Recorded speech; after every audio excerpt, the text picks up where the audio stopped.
Baby, can't you hear my call? I can't stand. Hi again, everybody. Welcome to another edition of the Hey Now podcast. I'm Dave Sims with my sons Jarrett. Jordan has to take he had an appointment today. He couldn't join us. But joining us though is Robert Klein, one of the great comedians of his time and a longtime friend. I've interviewed him a few times, WNBC on the Metro Channel when we did that. And real quick, for you youngsters who may not be familiar with Mr. Klein, what a career! Are you kidding me? Grew up in the Bronx, Broadway, film, first comedian to have his own HBO special. Got another one coming out, I believe. And he has been the influence and an influential comedian actor for a lot of names that younger people may be familiar with. Seinfeld, Jay Leno, to name a couple. Robert, thanks for joining us. Good to see you. Thank you so much. We really appreciate it. I am a stand-up comedian, right? So seriously, so many things happened on the way to the apartment today. Thanks, Dave. It's great to see you. And you called the other day, and I didn't know that you were coming back, and it was really a wonderful surprise because from time to time I've mentioned this with you, and not that Seattle is a bad place, one of the better American cities for sure, but you're a New York guy, and it's really congratulations. Thank you. And as a congratulator, I'm going to do a song for you. Oh, good. Oh, Dave Sims is back in town. Deb on the radio with Susan Waldman. That's gonna be our new intro song. Yeah, we needed a preacher, a rabbi, somebody to come in here, and that's your job, Robert. That's the kind of thing you'd hear on PBS. You know, some intellectual with a tape recorder went around the South and found Mississippi John Hurt and Blind Lemon Jefferson, and me, the Jewish boy from the Bronx. There you go. Play a little bit of Ralph Edwards here. Just want to go back your origins. What part of the Bronx did you grow up in? The North Bronx, right by Woodlawn Cemetery, near the Mount Vernon line. Decatur Avenue between 211th Street and Gun Hill Road. Wow, way up there. Okay. Very, very immersed as where I live now in Westchester in Revolutionary War history. Art Deco apartment building, 6th floor, vertical existence. Hey, Ma, ice cream guy's here. You know, and she'd throw down a dime. If she liked me, she'd put it in a paper bag. If she was mad, you're right in the head with a dime. Unreal. So, who influenced humor, storytelling? Where did all this come from? Well, my father, who was a textile salesman in a garment center, 2% commission, no pension. He was hilarious. He was professional grade, but it never would have occurred to him. So humor in my house was part of it. And but everything on television. We got a television in 1951. I was 9 years old. That's a big deal. And every comedian, Lucille Ball and Sid Caesar was the first one I ever saw. The Show of Shows. This was all live television. And Imogene Coca. Comedians, but my big influences after the graduate school, Yale Drama School, I knew I wanted to be an actor. I was going to be an actor, but also a stand-up, were really Lenny Bruce and Jonathan Winters, because they were one-man shows. They weren't just monologists who stood there and told jokes. They made noises. They were theatrical. And, also Lenny, a lot of his stuff, except when he became degenerate at the end where his mind was clouded and all that, he pushed the envelope. Social issues, racial issues, where no one would touch it. Right. And Jonathan was apolitical, but he was an improvisational genius, possibly born of insanity, because he had problems. He had been institutionalized a couple of times, but it's a wonderful comeback story. And he was a lovely man. I spent time with him at old age and spoke at his memorial. Yeah. So that's the biggest influence, but everything funny, television, it was not something a boy like me did. My parents were terrified. I have a plaque inside. The last time I did, and it will be the last time, I'm pretty sure, The Tonight Show with Jimmy. They gave me a plaque with all my Tonight Shows. How many do you think I did? 150? 94. Wow. 94. 94, Wow. including 15 guest hosts when Johnny used to have guest hosts. But they would know me from How to Lose a Guy in 10 Days, a huge chick flick. I have a couple of new movies. Coming out. My last one, it just came out. It's called Notice to Quit. I have a small but important role that I did for a favor, and it turned out to be in 200 theaters. It's called Notice to Quit. Okay. And it's about a guy in New York who's about to get evicted, and it's a sweet New York movie. It'll probably stream. And then one with Annabella Sciorra, which is streaming, which we did just before the plague hit, and it was delayed for a while. And it's called Before I Go, about a woman who's thinking of taking her own life. It's actually bittersweet. And Annabella Sciorra is A1, not only talent, but brave, because she testified at the Harvey Weinstein trial in New York. That's right. Yeah. I want to go back and ask you, you said, Lenny Bruce, you've had so many influences, your father. What is it like for generations that have come after you to be saying that Robert Klein was the greatest influence in their careers, like Jerry Seinfeld and others? Honestly, it's fantastic. That's what I have now. I have a wall of pictures of people, many of whom are dead, many of whom are still alive. But to hear that, and there's a documentary about, listen to this plugging. It's not mine. Someone did it. It's also streaming. It's called Robert Klein Still Can't Stop His Leg. I can't and stop I believe, my by leg. the way, I can send it to you, Dave. Please. But in it, about 8 or 9 of these guys, Seinfeld and Bill Maher and Leno and Jon Stewart, all of them say that, because they're about 8 years younger than I, maybe 10, some of them. And Jay Leno really summed it up. He said, when you're into comedy, you live in Western Massachusetts, people commiserate with your mother. Is he still into that comedy thing? They're terrified, of course. And he said, you could point to Robert Klein. He's normal. He went to college. You know what I mean? Not one of these guys with cufflinks and tuxedos and, hey, my girlfriend's so fat, she sits around the house. She sits around the house. You know what I mean? So it makes me feel great because, and I've gotten, I don't get the biggie. I'd like to get the Mark Twain Award, but I don't have the chutzpah to lobby or anything like that. We will. A lot of notoriety in awards here and there, and people recognizing, and it's very satisfying because I've been working. It's 60 years in March, coming up 60 years, that the great Fred Willard, who died not a couple of years ago, and I were hired for Second City and reported for work in Chicago in March of 65. The greatest thing that ever happened, to be better than Yale, the greatest. We found out years later, Billy D. Williams was one of the actors trying to get the job and didn't get it.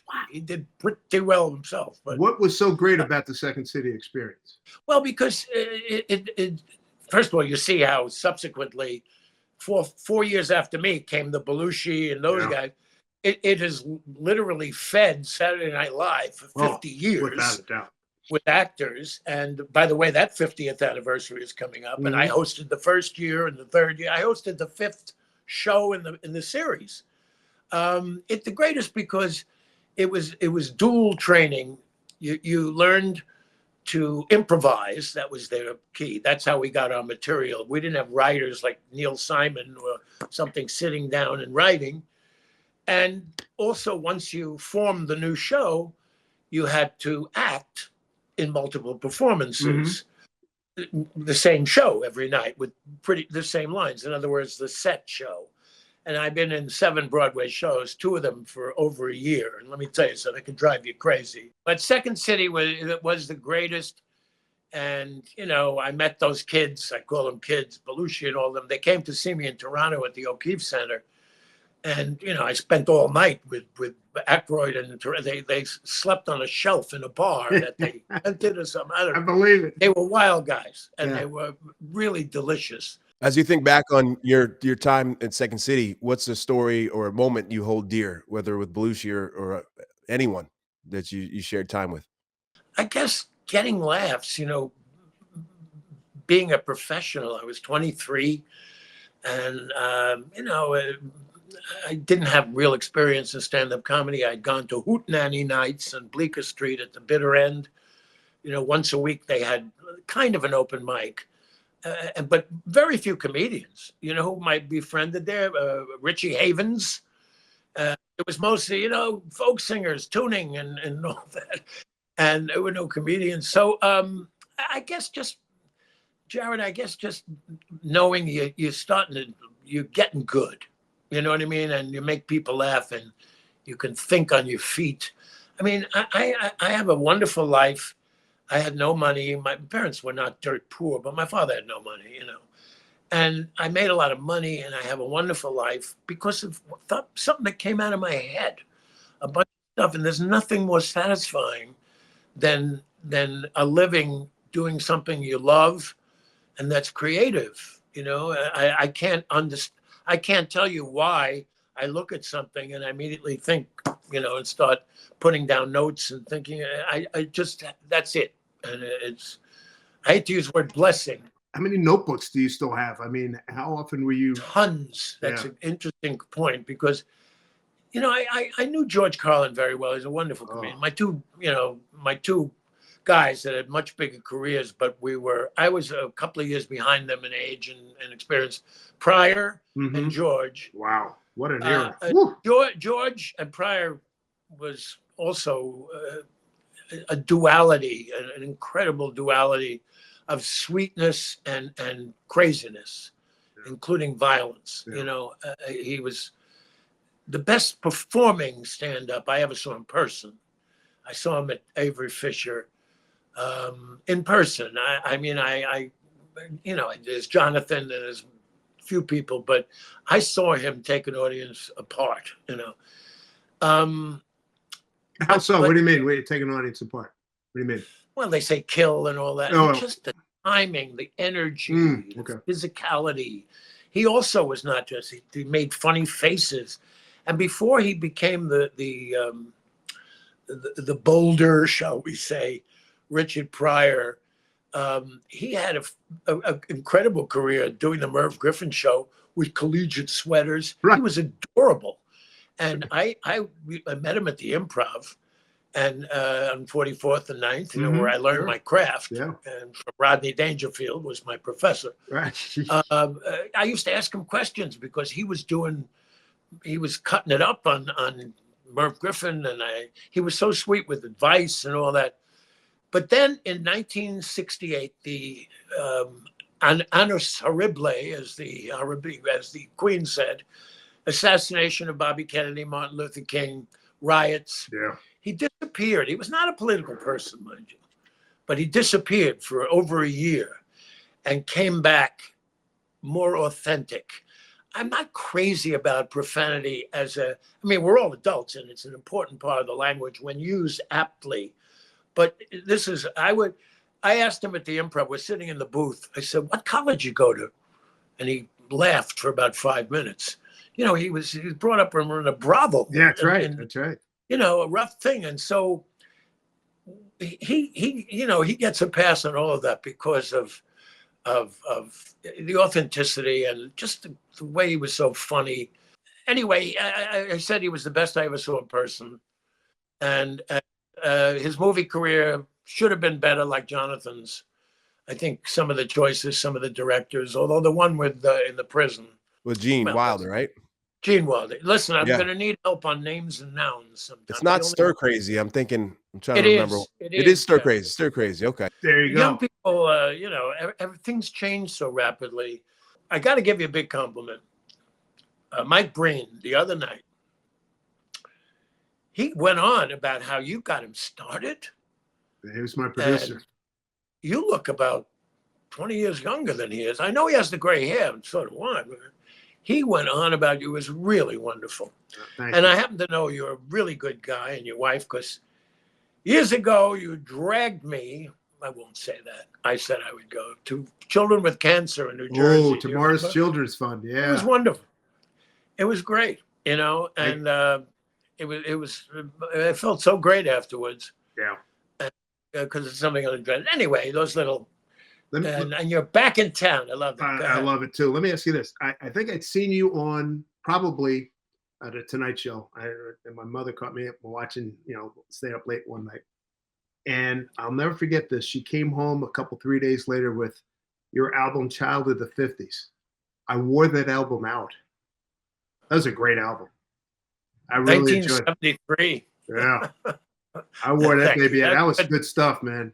A good one. Nominated for a Grammy. Of course, George Carlin won. And my second one, Mind Over Matter, Right. came in second in the, in the Grammys. But you're very that much was, in the game. All the business I was in, Broadway, movies, television, music business, records, was the sleaziest at that time. Is that There was right? How so? What do you mean? Yeah, well, paying off radio personalities with money or drugs. In my case, it was a different thing. I knew that only because I was with a record label. But in my case, it was trying to get a station to play comedy. Nobody would. Right. And the so-called progressive rock at WNEW, PLJ. the one in Boston, and so forth. And so that was just by way of, and that was the roughest, and meeting all these, a lot of radio interviews, but I do that anyway. But You didn't have anybody like Hesh in Sopranos season 1 to, pay off the radio stations to play little Jimmy Willis to play. They did that all the time, Jared. There was a guy in Boston. Whitey Bulger. And I won't say his name, but he's long retired. He was a real pig about it, They used to give him cocaine and money and all that, and he'd vacations in the Caribbean, and he'd play his songs. And Dick Clark escaped from that. I don't think he ever was tarnished by that because people whispered, but Alan Freed certainly, and a lot of people in the 50s, 60s, 70s, not to mention the young groups, doo-wop groups and all that were robbed blind by the record. The black groups who had, all of a sudden, a lot of white groups had Pat Boone and all those guys started appropriating their songs and turning them into even bigger hits than they had been in the black market. That was the subplot actually on that very Sopranos episode, Hesh with the horse farm. And no, that's one of my favorite bits that I wrote about when my father, this truth, he was in shock when he saw me watching Little Richard. Richard Penniman, who is a national treasure. He was on my talk show on USA Network. My father said, "What kind of lyric is that? Tutti frutti. What is that? A code word with you kids? I said, "Yes, Pop, it's a code word. Tutti frutti, tutti frutti. Billy, tutti frutti. Kill parents in their bed tonight. Tutti frutti." Boy, I could talk rock and roll with you for hours, but one thing I want to segue into HBO. First comic, get your own special. And how many did you wind up doing? You got another one coming out. So this is 9. 9. And it'll be the 50th anniversary coming up in 2025. It's not only the first HBO special, but the first original programming of any kind on what we called paid television. Mm-hmm. Up to that point, it was movies on HBO, which had been in the theaters a couple of months before. You could see it, no commercials, cursing, everything you want. Mm-hmm. Or the Knicks. Right. I mean, there was not. So a guy named Harlan Kleiman was programming for HBO. They had about 20 employees. They were in Eastern Pennsylvania, Long Island, Manhattan, and that's it. Right. They had maybe 400,000 subscribers, and he thought it'd be an interesting thing, take a young comedian like Klein and performing in college concerts, like hundreds of them. They found an auditorium with busts of old geezers that looked perfect for video. And it was Haverford College. And Bryn Mawr Philadelphia. That's Philadelphia. Area. representing, right? Yeah. And we did it. And Marty Collner was the director. He knew nothing about comedy. His experience was he was a director of Celtics games. Marty Collner is a superstar. Marty Collner is rough, what do you call it? The football one, Hard Knocks. Yeah. Oh, he created that. Great Marty series. Wonderful series. And I had a talk with him a few weeks ago. I said, let's do something about the 50th anniversary. He said, oh, I owe that show everything. And he was a really sweet guy. He did, he directed specials of Pryor, of tons of bands, you know. So anyway, that first one, it wasn't seen by a lot of people. There is a box set of CDs so anyone could catch up. And once in a while, you'll see the 9. HBO still shows some of them. But it started something big. Yeah. And New York Times television critic John O'Connor said, you know what? This original programming, paid television, could amount to something. Yeah, no kidding. It was big. Hey, everybody throws this term around. You know, you are one of the GOATs, but at that time you were doing something very pioneering, the first in that realm. What did it feel like? Did it feel like you were? I didn't realize the significance of it then, but think about now it's the ultimate. It's streaming. The networks are almost obsolete. You know, I was at the beginning of a lot of things. Saturday Night Live, HBO, cable television. I had a talk show on USA Network, 87, 88, I think. They didn't know what their identity was. I think they still don't. But I mean, you know, it was all new. I sometimes am amazed, just like looking at you. Last time I saw you, you were not exactly a baby, but. Let's go back to Carlin for a minute. He talked about Eddie, he talked about Richard. Relationship thoughts on George Carlin, because he was a guy that, boy, he got into politics. And I tell you what, a lot of stuff that he did years ago is playing now. It's apropos now. And the line comedy and commenting on the political scene. Well, he's the absolute definition of autodidact, like Groucho Marx, person with little education, but was, you know, book learned and intelligent and inquisitive. Right. You know, and his language, his playing with the language is, to me, his absolute best work. And he also had the kind of thing that Richard had and Jonathan Winters, and I hope I had, that twinkle of the entertainer. Oh, without a doubt. You know, yeah. Remember, he too had his pre-Carlin, just like Richard did. He was the hippy-dippy weatherman, and it's hilarious. Oh. Both of them were funny before and after. Very sweet man. We didn't spend a lot of time. He was West Coast. I'm actually a hermit. You know, I mean, I have so many friends, and I love people. I always got along with everyone I work with, every movie, every show. I don't know. I spent a lot of time myself reading, and I don't know. But he had a good heart. His daughter is a lovely woman, Kelly. By the way, we'll get to Rodney, but I'm my closest of the royalty is I also keep somewhat a little bit in touch with Rain Pryor. I'm like an uncle, you know what I mean? Yeah, sure. And from the old days, you kidding? Absolutely. But Melanie Roy and I are very close. George was just a really amazing talent. His technique, he's the only person that did more HBO specials. I think he did 12. But his technique was totally different than mine. He was like a playwright. He would sit and write out his script. He'd try things out. He'd rewrite. He'd try things out.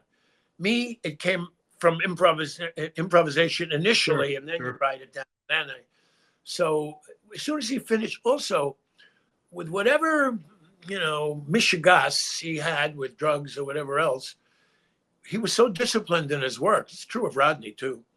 As soon as George finished a special, he would start another one. Me, I needed 2-3 years to, slowly work it out. And, I was working so much. Every show there was something new, and I would tape record them, and So he is George, right up to the Supreme Court with his 6 words you can't say on television, all that. He had a remarkable career. It's unfortunate that he had bad health. Let me ask you, so you have played a lot of rooms, a lot of states. What's the best place, best room that you played and look back on fondly? Well, I played Carnegie Hall early on in '73 when Child of the 50s came out. The annual Robert Klein reunion, Neil Bogart called it. He was a great, Buddha Records, he was a great record man. It's a very high calling making people laugh. It's wonderful. I respect anybody that can get a laugh.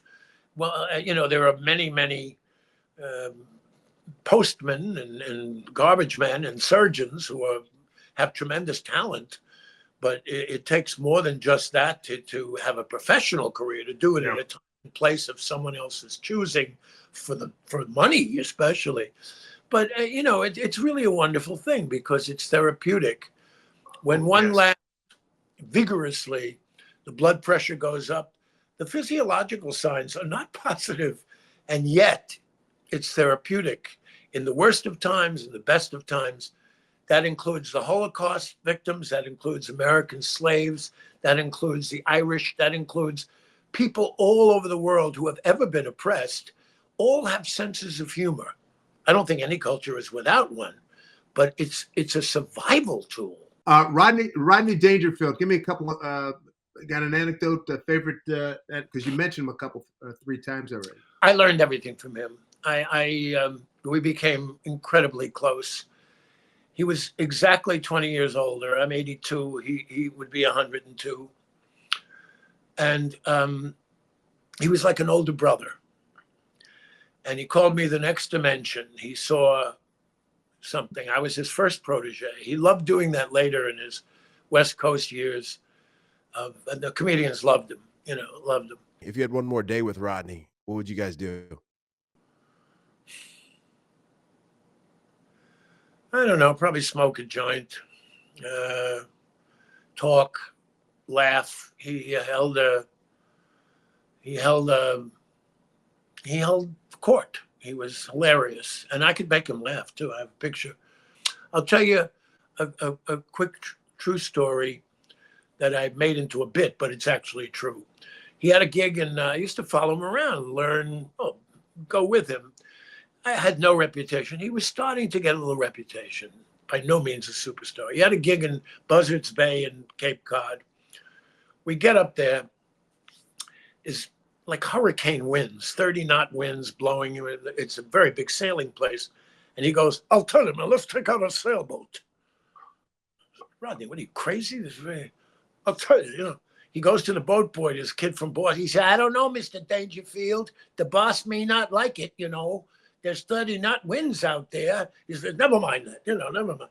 He said, I got to give you a sailing lesson. He gave the guy $20. He says, okay, this is the forecastle and this is the mainsail. He says, never mind that bullshit. Just give me the keys. He wanted the keys to a sailboat. Anyway, the guy pushes us off in this catamaran in about 9 seconds. We're 1,000 yards from shore with a 4-foot chop. 2 Jews in a catamaran, don't know what they're doing. And he's at the bow, and even without a shirt on, he had this kind of tick, I'll tell you, man, this is too fucking much, and the wind blowing in his hair like a spaniel sticking out the window on the 5 freeway. And suddenly he says, I'll tell you, man, I'm going to take a swim. He dives off. Oh, my God. I don't know how to fix the forecastle or the mainsail. I'm from the Bronxville. We're not sailing people, Yody, shit. Only yo in the Bronx. There's no hody ho. Anyway, I made a nice tight turn with the tiller of 6 miles. A blue hand comes over. I was a lifeguard, and when a white, fair-skinned hand comes up and it's blue, this is near death, right? This guy was 2 packs of Marlboros a day. It was way over. And I got him just in time. Just in time. I'm not making that up. Oh, And even drowning, he sounded like Rodney Dangerfield drowning. Oh, sounded just like if Rodney were drowning. So he was beloved. And after about 11 years, I didn't see him as much. He also moved to West Coast. mhm. I would see him here and there, and we would talk. But he had a whole, at the funeral, in this tent next to Marilyn Monroe, where she's buried, a real Hollywood thing. On one side of the tent is Jerry Stiller and Mira, me, and Rodney's two children, Brian and Melanie. On the other side of the tent was Jim Carrey and Jay Leno and, all the big comedians. And so he had a kind of different life, but he was one of the most important people in my life. And I saw a genuine, he had this ethical streak too, like in the prom time at Dangerfield's, these stretch limousines with double parking, and it became known the cops, somebody was looking for money. He went to the precinct and said to the sergeant, "Hey, you can't do that." Oh my goodness. He was really interesting. He was just depressed. The only thing, near his demise, there was an article in Rolling Stone. I have the picture. It's a sad picture. He's in a limo smoking pot. He has a license and his wife is with him. And he's just depressed. And he gets up at the Comedy Store and does a few lines. That's what made him happy. What is it about comedians that have that sort of either inclination towards depression or that, the dark side, whether on stage or not? I think some of it has to do, Jared, with the contrast. Them in a certain context. It's fun and all that. And so if they're normal, they look, like Steve Martin is like that. He's not on at all, But I think there's something to that. And I'm not sure that not only in comedy, but in other creativity, that sometimes depression or even neurosis can contribute to creativity. Tennessee Williams, the great playwright, in a prologue to The Glass Menagerie, he said he feels that his neurosis was the sand in his oyster.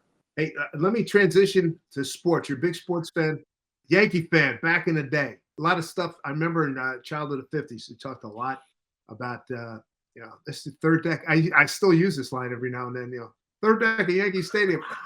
When you did, for the team tomes.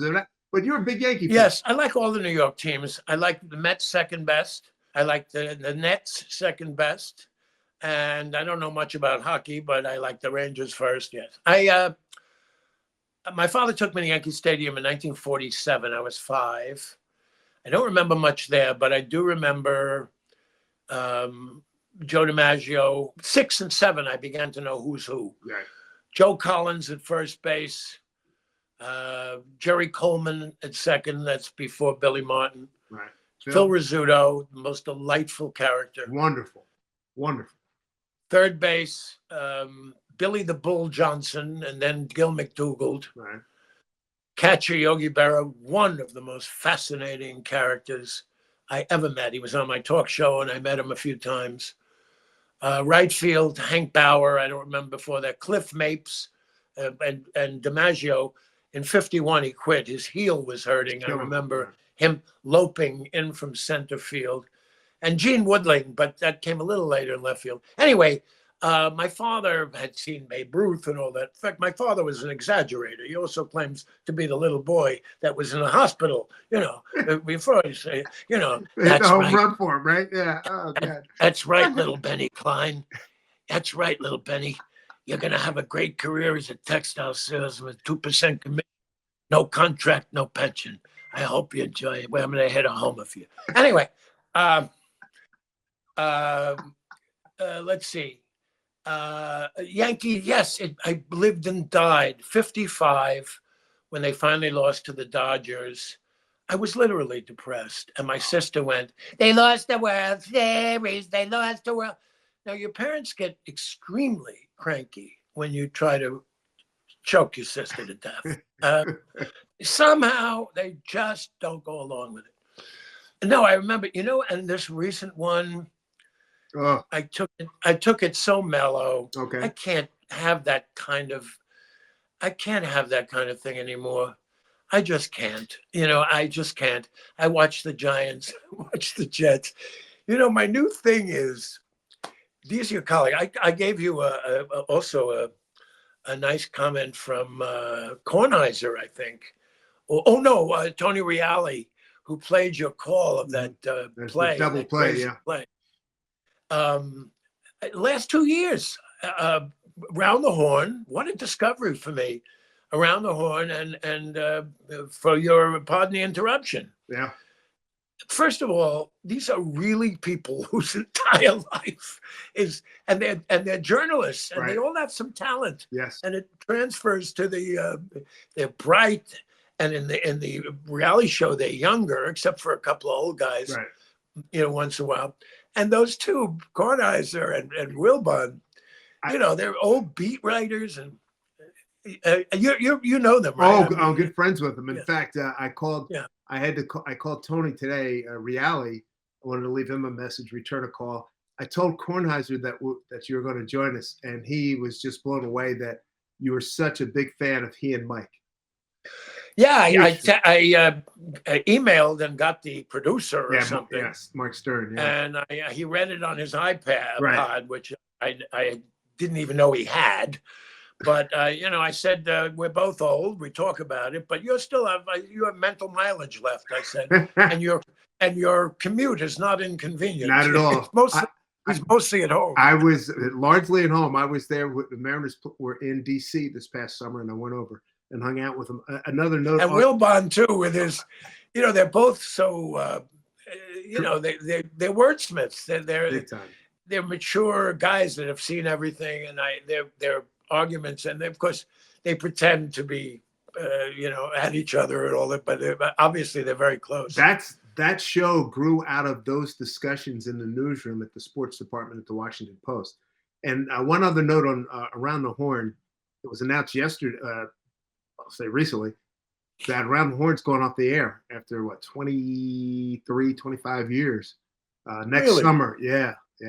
I was a freshman at George Washington University in 2003, and I would come back like clockwork to watch PTI and Around the Horn. And, I love all three of those guys.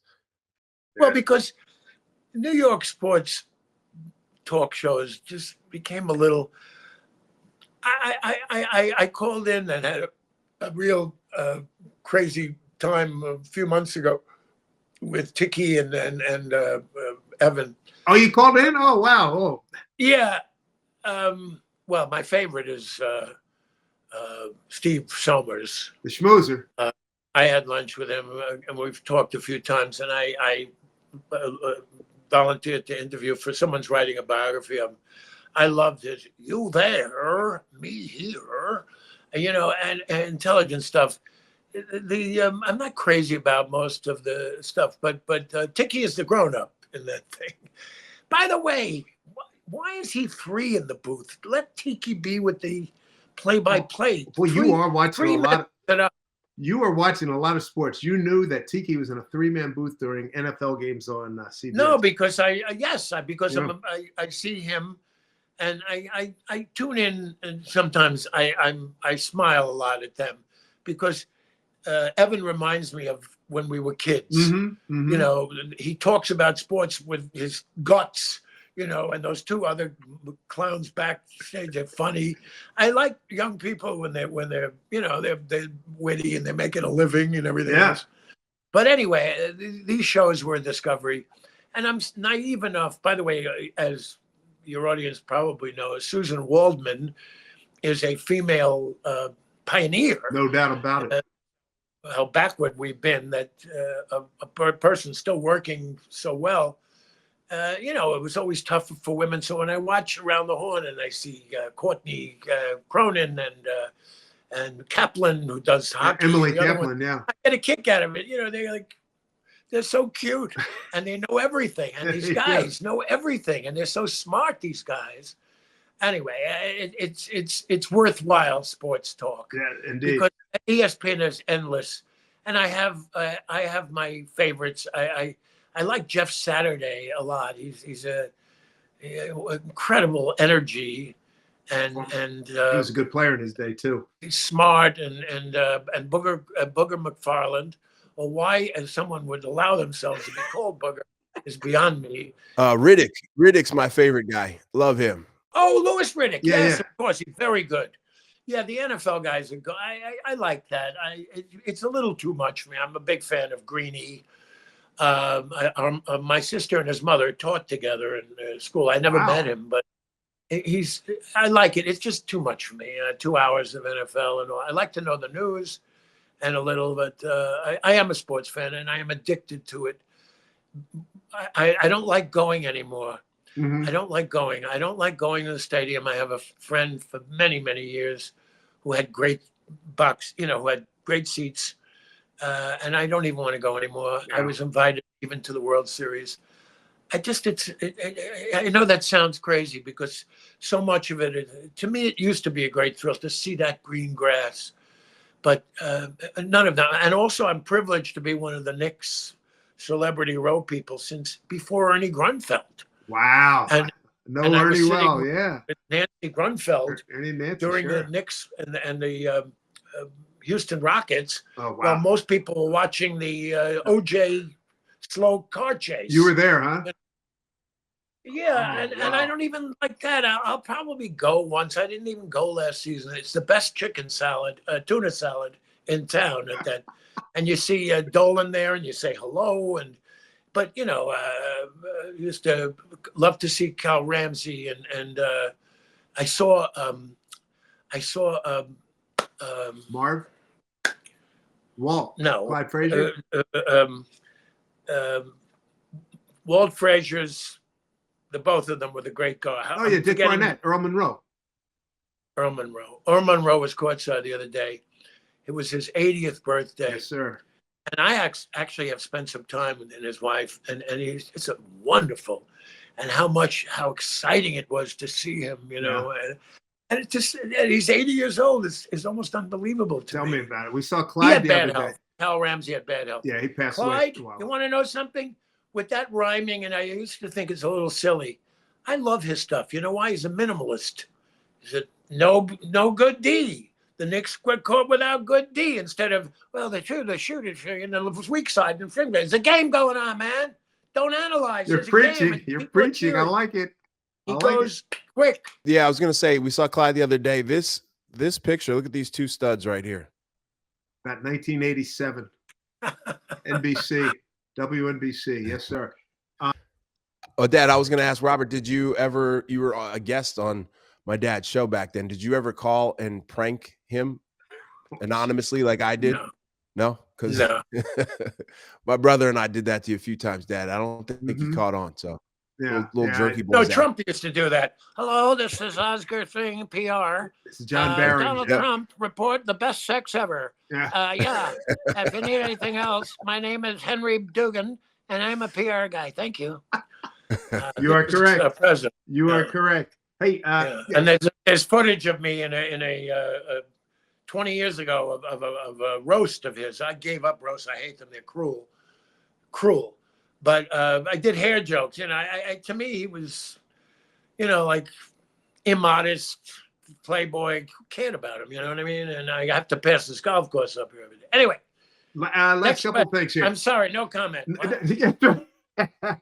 Cancel culture. Yeah. There are for some comedians, like we were talking about Carlin and Richard from years ago, are guys like walking through a minefield now, and comedians, in terms of what they say, how they say it about our political scene right now? Where are we?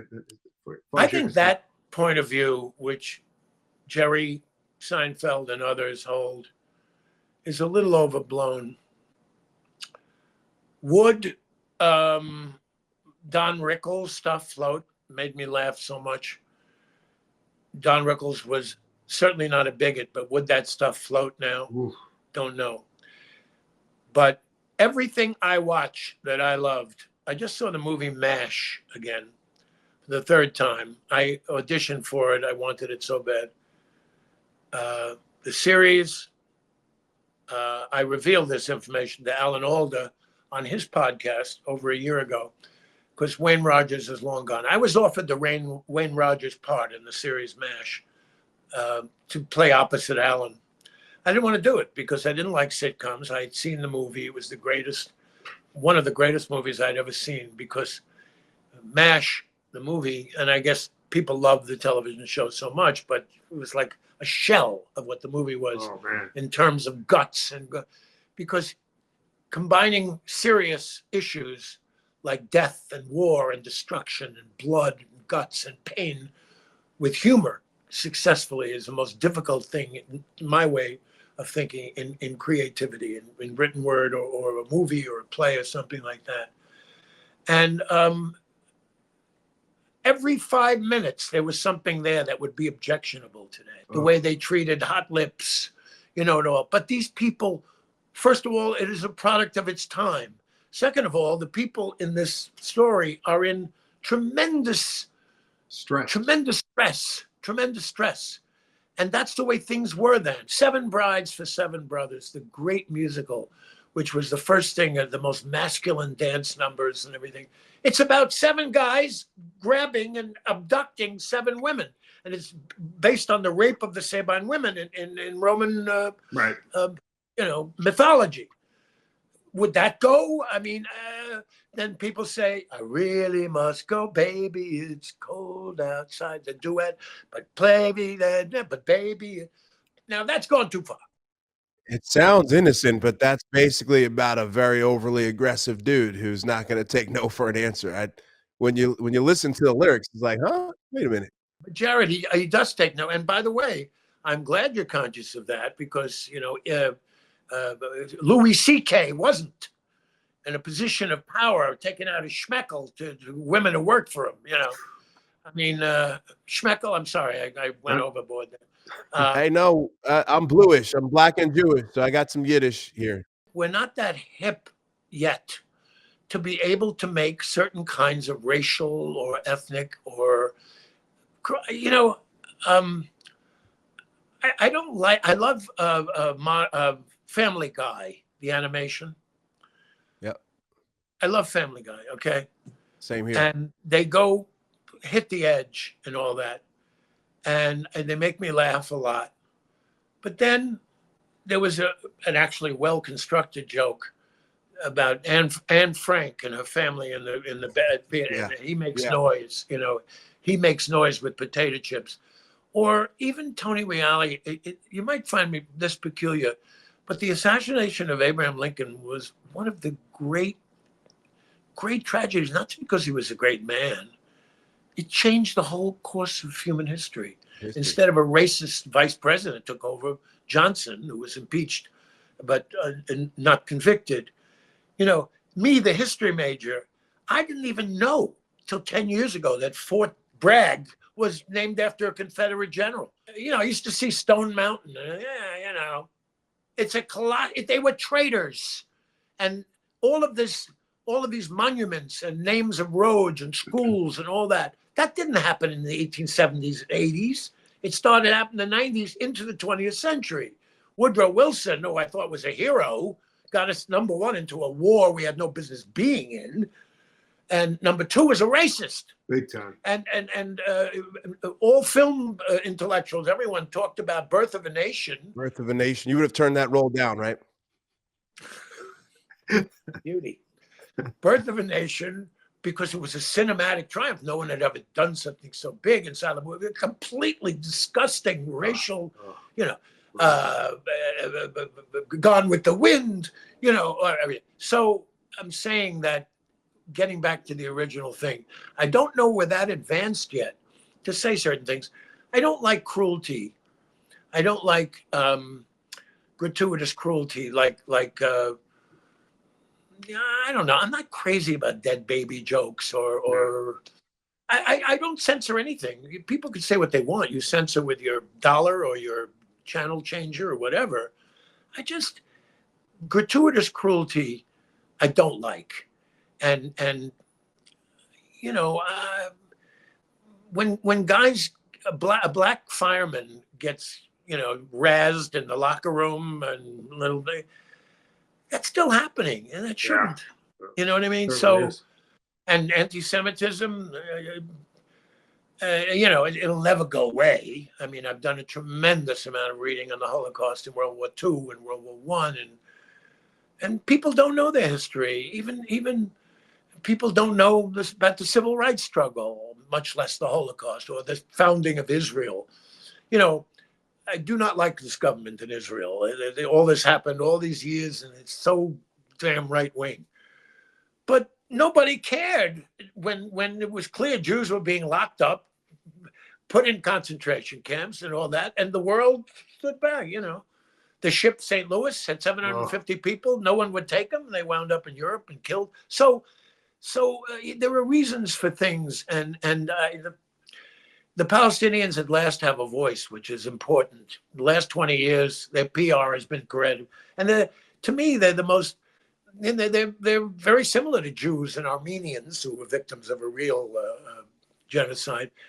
But nobody gets everything they want, and if people don't compromise, you get nothing. You know. Nothing, but yeah. if people knew history, my father used to think when I studied history, how are you gonna make a living with history? Well, children don't know it. They don't know civics. They don't know anything about their government. They don't know geography. Dollar Bill Bradley came on my talk show to talk about geography education. People don't know where France is related, you know. So and I know that's the subject most favored by your podcast members. I think they're going to like it. Hey, shut up and dribble. Okay. Anyway. Robert, enjoyed the heck out of this. I knew I would. And last thing, they're playing our song, Broadway. I'm amazed every time I go see a show. 7 times, 8 days, something, twice on Wednesdays? How in the heck do you do that? After the first few months, everybody who's somebody has seen you, and of course, that's not all that matters, but just it's difficult. And what I did was, and I think the healthy thing to do is try to find something new in every performance, a little nuance here and there. Paul Sills, who was the original director at Second City, under whom I worked, he directed a couple of Broadway shows, and his technique was no, don't put the bottle there tonight. Put the bottle here, so it gets you thinking, and it gets you. I wouldn't do that. Just investigate. When I did the Playing Our Song, those jokes were top notch. Neil Simon. Oh, please. How to get even a bigger laugh. How to, you know.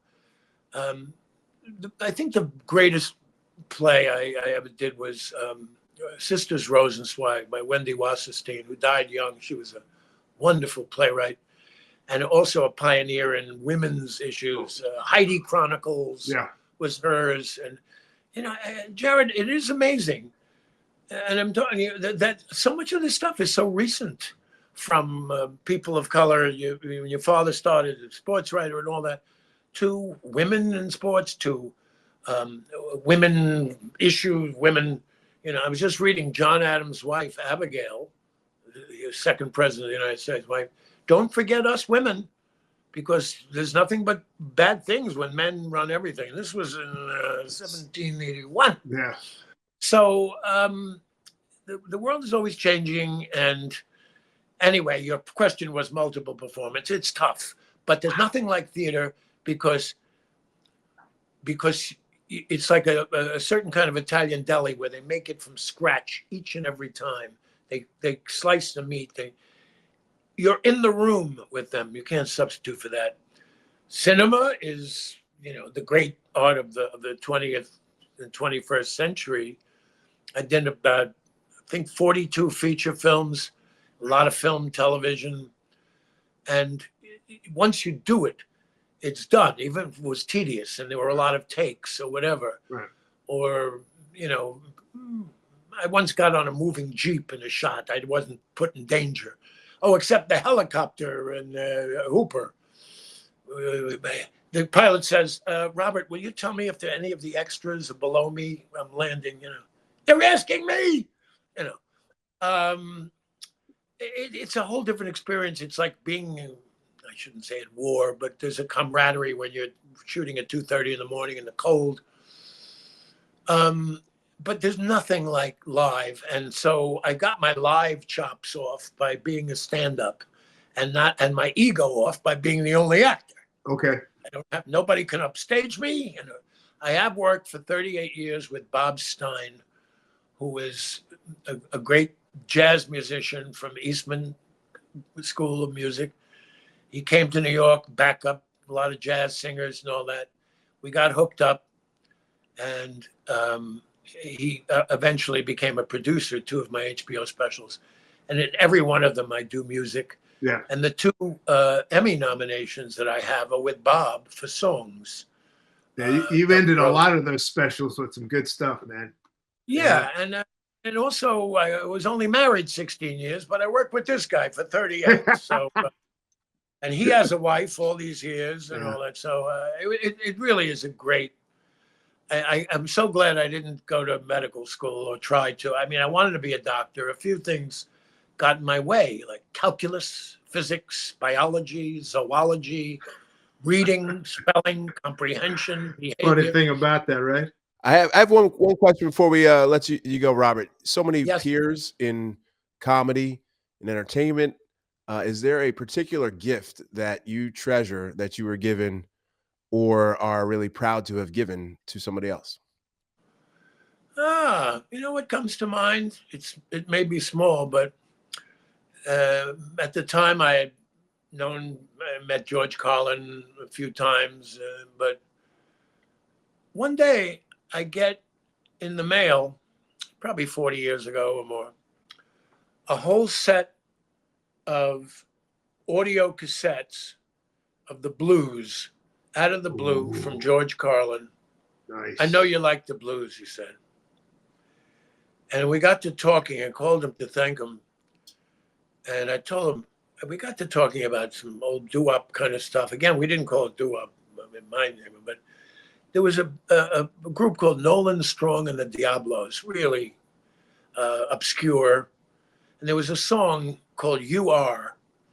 And this guy searched down everything that Nolan Strong and the Diablo, again, a second gift came from him out of the blue. And I don't know, that sprang to mind. Just thoughtful, something like that, which is why I think of him sweetly. It's absolutely delightful to spend this time with you. Love the stories. You know, we've been big fans for a long time. And I'm glad you both became Orthodox Jews, both wearing hats. Dad did everything but the mikvah, Robert. You were the original guy with the shiny head. You were the original guy. Well, I was up there. I thank Michael Jordan for going with that look, but Michael Jordan. heard of him? You know what? We took it for granted. I took it for granted when I was watching him. You know, like now you see these guys, but Jordan is Jordan, and or even earlier, they were there. You took it for granted that you're watching something. When I saw Jackie Robinson, and he was out. You can ask Yogi. He was out. That's one of the great discussions that lasts all the time. When Mrs. Robinson would see the Yogi, last word I ever stay had with safe. Yogi. He was already fogged up. We were watching that terrible play about the Yankees. Right. Oh. And I said to him, I know he was safe. He said, hey, he was. He's ready to go at it again. Unbelievable. Yeah, when I saw these people, when I saw those great World Series with the Dodgers and the Yankees, the Duke Snyders and the Robinsons and Junior Gilliam, Newcomb, you told me you have a picture with him. God, that high kick. Too bad he was afraid to fly. All these guys, I took it for granted. I took it for granted. And, Mickey Mantle, he struck out a lot. You know what? His one regret, .299 lifetime batting average. Just Last missed. 2 years brought it down. All right, boys. Hey, at some I know you point wanna this get rid of me. at some point this Don't tell coming me I season, look like that. Don't tell me I look like Scrooge. I would love the, to have you up in a radio booth at Yankee Stadium at some point this summer. Hopefully, you can pull that off. Maybe a day game. We'll an get you old a day friend game. of Susan's, and if you have, blintzes or something to nosh on, All right, we get Jared, that's your department. You got it. I'm really glad, Dave, you're home. Thank you. And I'm really glad that they have a nice thing. They experimented a little, but now you got it. Appreciate it. That's Robert, cool. It's nice to have Daddy home. Oh, it's great. And my daughters are really thrilled, and especially my oldest, Maya. Yeah. And The only Abby's thing that wasn't probably listening beyond the door. She's waving hello and sending all her love. Okay. Hey, thank you so much. Bye-bye. Robert Klein, everybody. Hi, everybody. Dave Sims from the Hey Now podcast. Don't forget to like, subscribe, and follow us here on the Hey Now podcast. Hey!